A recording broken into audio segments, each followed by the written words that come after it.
Sa tuwing sumasapit ang araw ng pag-aalala natin sa ating mga yumao na nating mga mahal sa buhay, ay sumisimbolo ang bulaklak at ang kandila ng ating pagmamahal sa kanila.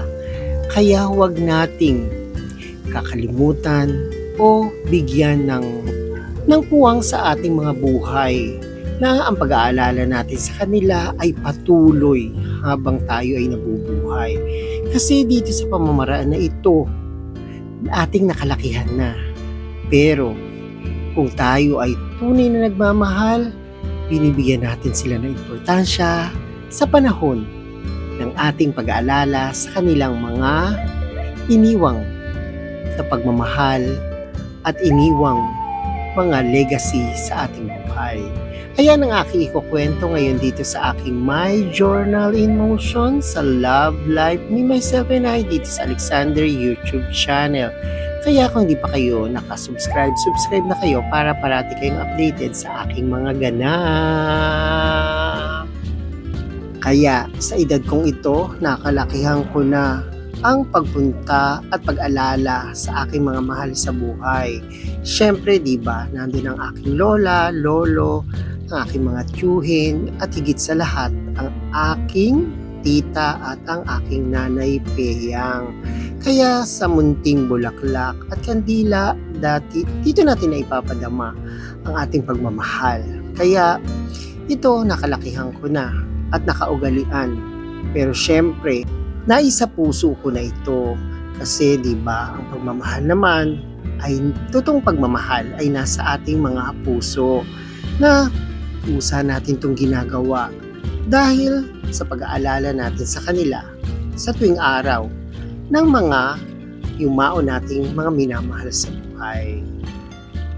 Kaya ating tunghayan ang aming pagpunta dito ng aking pamangkin na si Patricia Bianca na nag-alay kami ng panalangin, ng bulaklak at kandila sa kanilang puntod dito sa Sangandaan Cemetery.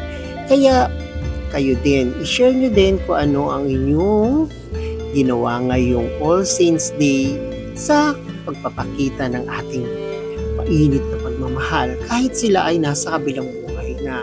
Kasi diba, lahat naman tayo ay naniniwala na lahat sila ay nasa mapayapang kinalalagyan na. Sa pamamagitan ng ating pananalangin, diba, doon natin idinudulog na naway makamtam na nila ang kanilang inimiti, ang kapanatagan ng kanilang mga kaluluwa na kapi-kapiling na ang ating mahal na poong Hesukristo sa atin ay gumagabay.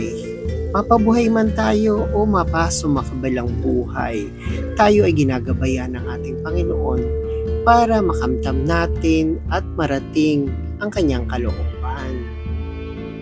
Kaya matibay ang pananalangin natin.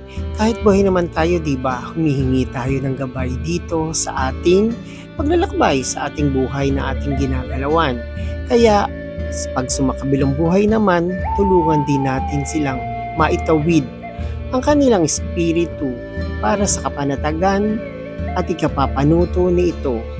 Siyempre, umaasa tayo na siya'y kapiling na ng ating poong may kapal.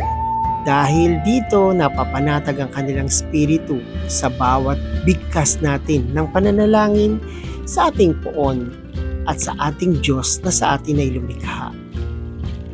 Ang sabi nga, ang pinakamalungkot at pinakamasakit na mangyayari sa ating buhay o sa sumakabilang buhay ay malimutan tayo ng ating mga mahal sa buhay. Kasi doon tumitigil ang kanilang pagtibok ng kanilang mga puso. Kasi diba, kahit naman sila ay nasa makabilang buhay na, meron pa rin silang mga damdamin.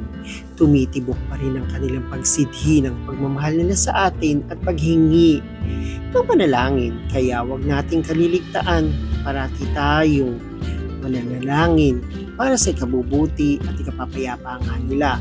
Siyempre, humihiling din tayo sa kanila na tayo ay gabayan din nila, diba? Sinasabi nila, kayo na po bahala sa amin dito.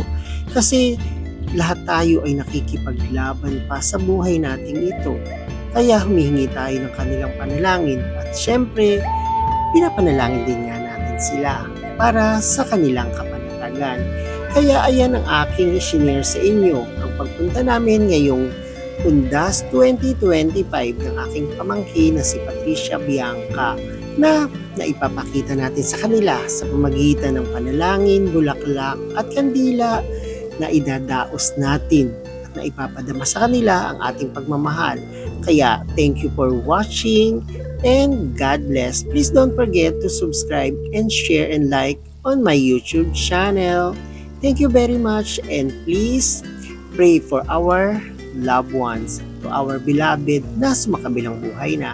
Thank you very much and God bless!